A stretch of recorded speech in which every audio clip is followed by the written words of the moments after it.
Okay, for CPU. Now, this is important. Quarterback accuracy.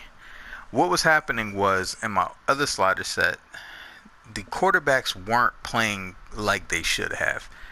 Most of the time, they would only have about 78 yards passing. They wouldn't throw correct passes. They wouldn't, if they were under pressure, they wouldn't throw the ball away. They just were just, it was just inept. But I figured, okay, quarterback accuracy, that affects how accurate he throws the ball, right? Because you see it on the side. It says how accurate CPU quarterbacks are. Not the case. Um, they'll, unfortunately, when you raise it up, they are going to be somewhat accurate, probably a little bit more. But the pass coverage and the reaction time kind of offset that to a degree, what I've noticed. So, but putting it up as high as I have it, now this can be different. It could be anywhere from like 60 to whatever. But it should be up a little higher because this way the quarterbacks play like they're actual quarterbacks. So they're going to be looking for the right guy. So if you got a really garbage quarterback, this isn't really going to make much of a difference because he's going to be garbage anyway. Then your coverage will offset it. So your coverage will show that he's garbage the way I have the coverage set up. But the good quarterbacks, this will give them the ability to make the right read because the next thing is your pass blocking. I lowered the pass blocking so that pressure could be on the quarterback so that the CPU has to make quicker decisions. If at 50, the CPU doesn't have to make quick decisions. Most of the decisions at 4 or 5 seconds for them to throw the ball. With it like this, they're only going to have about 3 seconds, give or take, depending on how good you are on your defensive line. You may have a situation where you're putting pressure on them constantly, but that's good because then the CPU is going to have to adjust and keep a linebacker in, things like that. So that, along with wide receiver catching being down to 42, it created a very nice offensive display in the few games that I've tested it. The quarterbacks have been playing like how they're supposed to, and I've just been in awe at their decision making, the guys they pass to. Like I played against Big Ben, he kept passing to Antonio Brown, or whoever else would be open. Tom Brady would continually find the open guys, and this is how I tested it. And then I tested it against some not so good quarterbacks, and it didn't work out well for them. They threw a lot of batted down passes, a lot of interceptions and things like that. So it was a nice balance.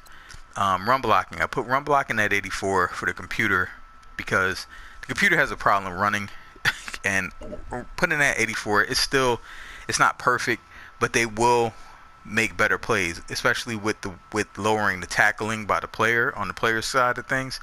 It actually creates a nice little balance there for running.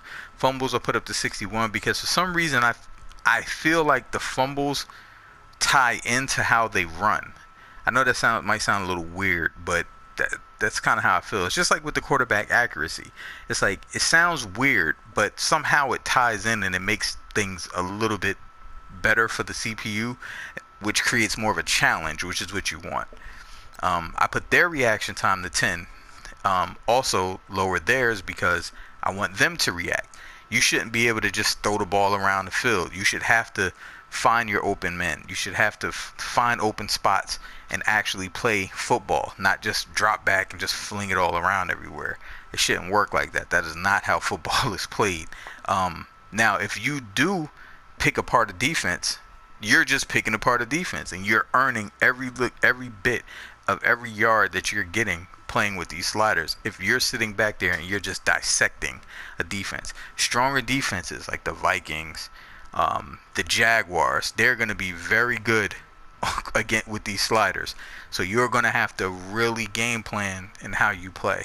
I put their interceptions at 34 because the computer has a tendency to just pick off everything. So you lower it, and now you create a dynamic where they'll be knocking down passes, they'll jump, they'll deflect, they'll swat, not just always go for the interception.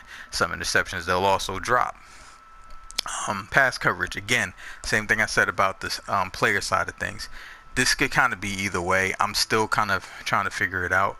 But for right now, I have the pass coverage at 57.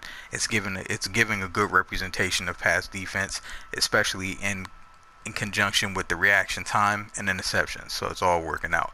Now I lowered the CPU tackling to 38. The CPU tackling is at 38 again to create. I don't want it to be warping. You should be able to break some tackles. You should, you know what I mean? It should be, everything shouldn't be, you pass it or you run it, boom, you get hit, you're done. You're out of there. Shouldn't be like that. There should be some give and take there. So lowering it to 38 has made a big difference. And again, the special teams is the same. All right.